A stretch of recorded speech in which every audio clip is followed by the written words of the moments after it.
Salut la compagnie, on se retrouve aujourd'hui pour parler du tout dernier épisode de la saison 6 de My Hero Academia, dans lequel il s'est passé pas mal de choses. On nous a même teasé un personnage que j'ai hâte de voir dans la saison 7, mais on va essayer de reprendre les choses chronologiquement. Déjà, on va avoir une remise en question d'All Might. C'est pas la première, hein, il l'a déjà fait à plusieurs reprises, mais là il va chercher en fait des personnes qui sont en danger, qui refusent de rentrer dans les refuges, dans l'école de UA et les autres écoles, et pendant sa promenade, il va évidemment croiser Stain, surtout qu'il le fait au moment où il parle de lui à la troisième personne, où il dit « Oh, All Might, t'es inutile, blablabla et tout », et Stain va l'interpeller, lui mettre un couteau sous la gorge et lui dire « Mais tu parles pas comme ça d'un héros comme All Might », et il va y avoir toute une réflexion ici, une remise en question de la part de... Enfin, Stain va permettre à All Might de se rendre compte que finalement, même s'il se considère comme un boulet, ben, c'en est pas un. D'ailleurs, je soupçonne Stain d'avoir fait semblant de pas reconnaître All Might, parce que j'ai quand même du mal à croire. Ça fait 3 fois qu'on le voit pas loin d'All Might. Il y a eu une fois quand il s'est fait attaquer par des gens, là, pendant que Midoriya se battait. Il y a eu l'autre fois, justement... un petit peu avant qu'il rentre à UA, je crois que c'était dans l'épisode précédent, là, ou celui d'avant, c'est sûr, il le suit depuis un sacré paquet de temps, et il s'amuserait pas à suivre un personnage random comme ça, donc il avait compris que c'était All Might, mais il fait semblant de pas le reconnaître parce qu'il dit, t'as plus, enfin en gros pour moi c'est ça, c'est... T'as plus rien à voir avec la personne que t'étais avant, et il dit pas forcément ça par rapport à son physique, le fait qu'il ait perdu son alter et tout ça, enfin, perdu son alter, oui, il a perdu son alter, il le dit surtout par rapport au fait que sa mentalité n'est plus du tout la même. Avant, c'était le mec fort, qui était sûr de lui, qui était là pour donner le sourire aux gens, là, il est déprimé, il se remet en question, il explique que les choix qu'il a fait en tant que héros étaient pas forcément les bons, et qu'aujourd'hui, il n'est qu'un boulet au pied de Midoriya et de ses camarades, et il va réussir à lui redonner la foi, j'ai l'impression. Surtout grâce à la nana qui va apparaître et qui va laver la statue d'All Might, et où Stain va lui dire « c'est la dernière personne que t'as sauvée », comme quoi il était quand même vachement bien renseigné, puisque... c'est celle qui l'a sauvé quand il se battait face à All for One, vous savez, qui était dans les décombres et tout. Je trouve que c'est une très belle parallèle de la part d'Horikoshi d'avoir fait ça, et puis ça permet à All Might de se rappeler du bien qu'il a fait autour de lui, ce qui va lui redonner sans doute la foi pour la suite, et j'espère qu'on le verra vraiment intervenir de façon efficace, et pas juste avec les informations qu'il a données grâce à Stain. D'ailleurs, la remise en question de Stain, elle est intéressante, je trouve. Alors, on savait déjà que c'était pas un méchant... Enfin, c'était un méchant atypique, parce que avant ça, déjà...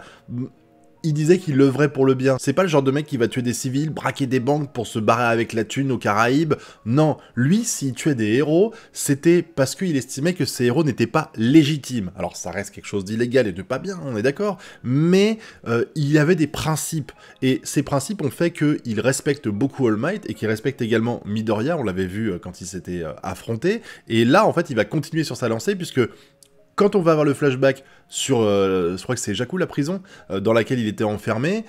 il va récupérer les notes qui avaient été prises par un des policiers, et il va se barrer avec, et il dit, voilà, je suis un vilain en quête de repenti. Je suis pas forcément d'accord avec ça, parce que pour moi, il a toujours essayé d'œuvrer pour le bien. C'est juste que c'était sa perception du bien, qui est pas forcément celle de tout le monde, et encore une fois, tuer c'est pas bien, mais voilà, là il veut faire un effort, il va donner les informations à All Might parce que c'est la seule personne qui respecte, et grâce à ces informations-là, on va comprendre que All for One et Shigaraki sont reliés, et que c'est comme ça qu'ils ont pu attaquer la prison. Alors il y a quand même un truc qui me gêne dans l'idée, c'est que All for One, il est bloqué dans la zonzon. Visiblement, on fait un truc quand même pour bloquer ses alters, sinon ça fait longtemps qu'il serait barré. Malgré ça, ils ont réussi à utiliser leur pouvoir en même temps, Shigaraki et All for One, parce que pour stopper les défenses de la prison, il fallait agir de concert à l'extérieur et à l'intérieur de la prison. En tout cas, ça explique que les deux sont reliés, et surtout avec All Might, on va comprendre que la conscience, elle est partiellement à l'intérieur de l'alter, puisqu'il va expliquer que il a ressenti le One for All quand il était en contact avec Midoriya, il ressentait les émotions de son moi à l'intérieur de Midoriya, et ça va expliquer beaucoup de choses en fait. On dirait que c'est anecdotique comme ça, mais ça veut dire que All for One, qui a donné son alter à Shigaraki, il l'a pas donné pour faire le bien ou autre, il l'a donné parce que ça veut dire qu'il a transféré une partie de sa conscience dans le corps de Shigaraki. Et je suis sûr à 200%, et je dis ça alors que c'est pas encore, enfin que on n'a pas la réponse dans le manga, je dis ça pour ceux qui penseraient que je spoil en disant « Oh, je suis au courant, donc je fais semblant en théorie », mais je suis sûr à 100% que l'objectif d'All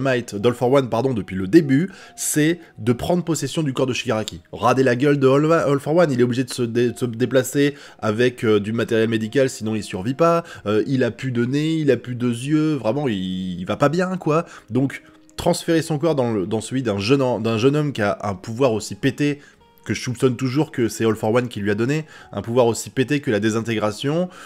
ça va le rendre complètement fumé, et du coup il sera encore plus fort qu'avant. Et pour moi c'est ça, il veut pas juste que Shigaraki transmette en fait son œuvre, qu'il transmette son œuvre à Shigaraki, il veut être Shigaraki pour pouvoir régner sur ce monde avec toutes ses altères. Ça me paraît évident, et l'explication qu'on a ici du fait que les consciences sont reliées et tout ça, pour moi c'est un petit peu une confirmation, même si du coup tu te dis que normalement, bah, s'il a transféré le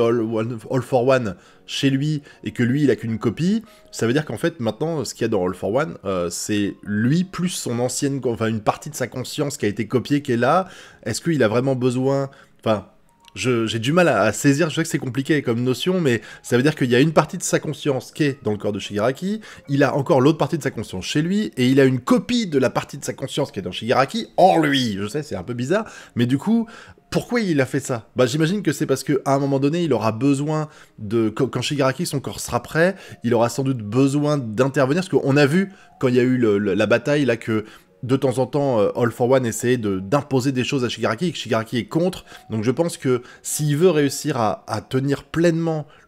possession du corps de Shigaraki, il faut impérativement qu'il y ait sa conscience en entier. All Might a bien dit qu'il n'y avait qu'une partie de la conscience qui était dans le corps de Midoriya, lui il a besoin sans doute d'intégrer 100%, donc de réussir par je ne sais quel miracle à transférer ce qui reste de sa conscience dans le corps. Peut-être qu'il faut juste la copie. La copie du All for One, s'il la transmet à Shigaraki, qui a déjà le All for One, ça va peut-être permettre de donner un peu plus de conscience d'All for One dans le corps de Shigaraki, et du coup de réussir à le contrôler. Je vois pas d'autre explication rationnelle à tout ça. En tout cas, avec les notes qu'a récupéré Stein, on apprend d'autres choses, comme par exemple le fait que ils se sont loupés et que leur prédiction était pas bonne.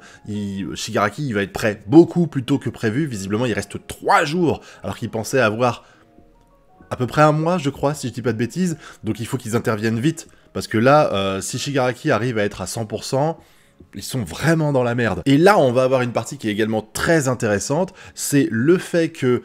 les institutions internationales veulent envoyer des héros au Japon, mais sont un petit peu réticentes à ça, parce que elles savent que ça va être la merde dans leur pays si elles font ça, mais par contre, le fait pour moi qu'on parle de ça, c'est pas uniquement pour... Je parlerai après de Star and Strip, parce que là on a vu l'héroïne numéro 1 aux États-Unis qui est en train de partir et qui en avait rien à foutre des paperasses et tout ça. Elle a dit j'y vais et point barre, donc elle est partie avec un escadron visiblement. Mais on voit d'autres héros, on voit le héros russe, on voit ce que j'imagine être le héros égyptien vu la gueule qu'il a. Voilà. Les clichés, les altères, elles respectent les clichés, hein, c'est un truc de dingue. Et du coup forcément si on voit ces skins là, je pense que eux aussi, à un moment donné, vont débarquer au Japon. J'imagine, quand il y aura un passage, quand les héros seront dans la merde, il y aura 4-5 héros internationaux qui vont débarquer et qui vont réussir à aider à renverser la situation, ça me paraît évident, mais en tout cas, pour l'instant, ils sont encore chez eux, ils attendent gentiment l'accord de leur nation, et on a Star and Strip qui est parti, et il nous l'attise parce que, alors... je vais pas trop parler de ce qui s'est passé à l'école avec Midoriya et tout, c'était intéressant, mais ça reste relativement plan-plan, hein, le passage dans la flotte, avec Bakugo qui parle encore de Midoriya en disant Midoriya et non Deku, le rêve qu'il fait avec le prochain c'est toi de All for One, la discussion avec Ochako, ça reste quelque chose qu'on a déjà vu à plusieurs reprises et qui n'était pas forcément le plus intéressant de l'épisode, mais là, le fait de nous montrer quasiment en conclusion, parce que c'est pas la conclusion, mais presque, Star and Strip qui est en train de partir avec son escadron de la mort sur le Japon pour aider, comme l'a demandé All Might, Hawks et Best Janist, ou Endeavor, je sais plus la liste, et ben ça nous tisse quelque chose d'incroyable, parce que c'est l'héroïne numéro 1 aux États-Unis et qu'on imagine que c'est pas une sous-merde. En plus, je trouve qu'elle a un skin, c'est une sorte de mélange, je trouve, entre All Might et un super-héros américain, vous savez, elle a la cape, elle a les cheveux qui ressemblent un peu à All Might, elle a la tenue rouge, blanc, bleu, voilà, c'est Captain America version... Captain America féminin version animé japonais, mais J'ai vraiment hâte de la voir venir. On était au courant dans le manga, on la connaît, hein. On nous l'a teasé, et on était impatients, on espérait secrètement qu'on verrait quelque chose avec elle. Bon, finalement, c'est que un petit teasing de son apparition, mais moi, ça suffit à me hyper pour la saison 7, et je sais pas si c'est votre cas, parce que c'est vrai que l'épisode, il finit de façon assez calme, en fait. Donc, on nous tease qu'il va y avoir un conflit, c'est sûr et certain qu'il reste 3 jours avant la merde, mais sinon, on voit pas grand-chose, en fait. On nous tease pas des événements de dingue qui vont arriver. Par exemple, et je dis ça au pif, hein, c'est pas pour spoiler parce que ça n'a rien à voir, mais on pourrait imaginer par exemple que on ait All for One qui se pose devant Endeavor, parce que Endeavor bouge comme ça, on pourrait l'avoir ça. On pourrait avoir des méchants qui sont à la fenêtre de UA, genre ah on a réussi à infiltrer, et puis tu te dis oh mon dieu ça va arriver au prochain épisode. Et non, il n'y a pas tout ça, vraiment c'est assez calme, mine de rien, ce teasing de la saison suivante, mais c'est pas grave, j'ai juste hâte de voir ce que ça va donner dans la saison 7, mais on fera un petit bilan de toute façon de cette saison 6 qui vient juste de s'achever. Je ferai ça je pense que sur la chaîne principale, hein, en parler un petit peu, mais je voulais quand même revenir sur cet épisode-là parce que je trouve que